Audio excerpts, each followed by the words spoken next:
Bonjour Manon. Bonjour Stéphanie.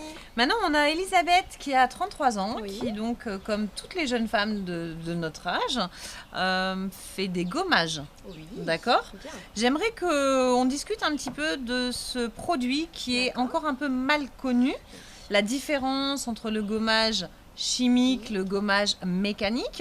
Donc je voudrais que tu nous expliques un petit peu la différence et puis à savoir un peu comment on peut les utiliser. Alors déjà, je vais vous expliquer ce qu'est un gommage, déjà, parce que je pense qu'il y a beaucoup de gens qui ne connaissent pas. Donc un gommage va permettre en fait au niveau du visage d'enlever toutes les cellules mortes de la peau. Un gommage, c'est le truc qui a des grains. Il y a deux types de gommages. Il y a, comme tu as dit tout à l'heure, il y a les gommages mécaniques et les gommages chimiques.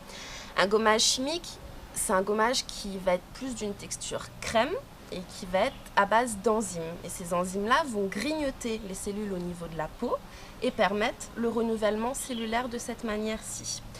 Le gommage mécanique, c'est un gommage où il y aura des grains. Ah, c'est ça, c'est celui où il y a des grains. Voilà. D'accord. Donc les grains, ça va être soit des noyaux d'abricots écrasés, soit du kiwi, enfin tout ce qui a un aspect Tout ce un qui est petit végétal peu, et d'accord. Voilà. Super, ok. Donc histoire de bien stimuler au niveau de la peau et de D'accord. nettoyer en profondeur. Alors il y en a plus un qu'on peut conseiller sur une peau sensible et l'autre à sur fait. une peau qui résiste davantage. Tout à fait.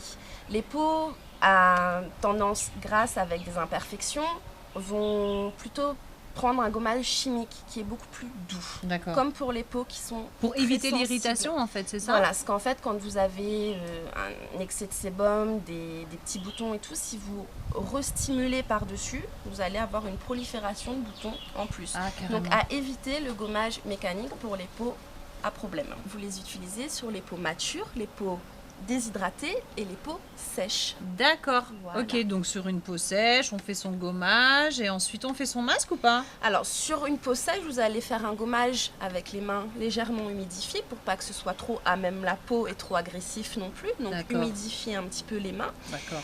Et par contre, oui, après un gommage, ce qu'il faut faire obligatoirement, vraiment très recommandé, c'est un masque Ah oui, c'est ça. pour redonner de la protection à votre visage. D'accord, parce qu'en fait on n'a plus de protection. Voilà, on a enlevé tout le film hydrolipidique de surface. Ah, Donc, il faut ok. redonner la protection à la peau. D'accord. En fonction de votre type de peau, choisir le masque adapté.